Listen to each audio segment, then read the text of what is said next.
Welcome. In this video we'll be reviewing the Sony 16-35mm f4 power zoom lens.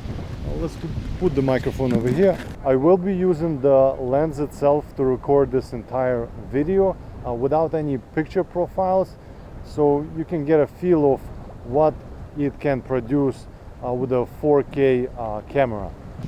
I will also be using autofocusing with the wide focus area and like medium sensitivity settings. Let's start with the positives. So this is a lightweight ultra wide power zoom lens, 16-35mm, great range, and power zooming capability is pretty important for videography.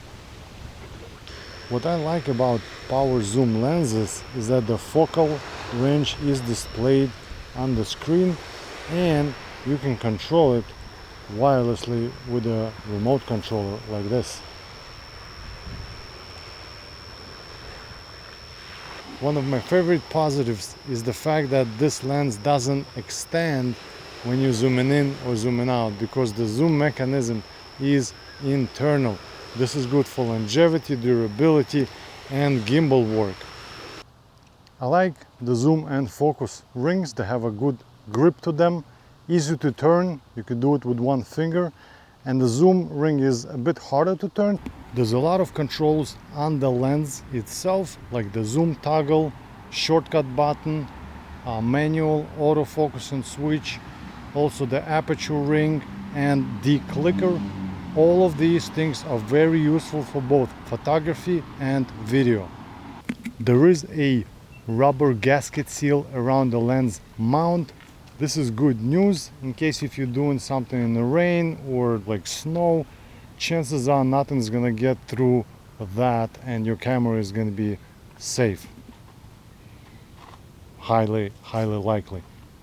Focus breathing seems to be well under control, as you can see in this example. Nothing is moving anywhere. This is good. I think the sun glaring is controlled. Of course, nobody's immune to it, but you be the judge of that. Let's talk about the negatives, and one of the first ones is the price. Even though it's a good package, a lot of features, good performance, but the price is still steep.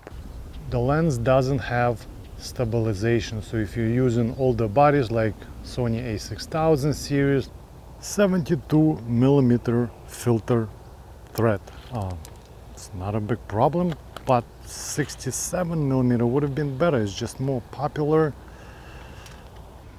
f4 aperture is definitely going to be limiting in situations like this, or if you need more bokeh, for example. So that's where f2.8 lenses would be better. But if that is what you need, then like I would be using an f1.4 prime lens for that. So f4 is not really that big of a deal, especially when you're getting this compact lightweight lens.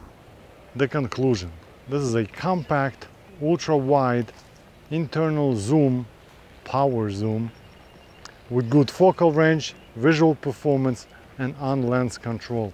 A really good package.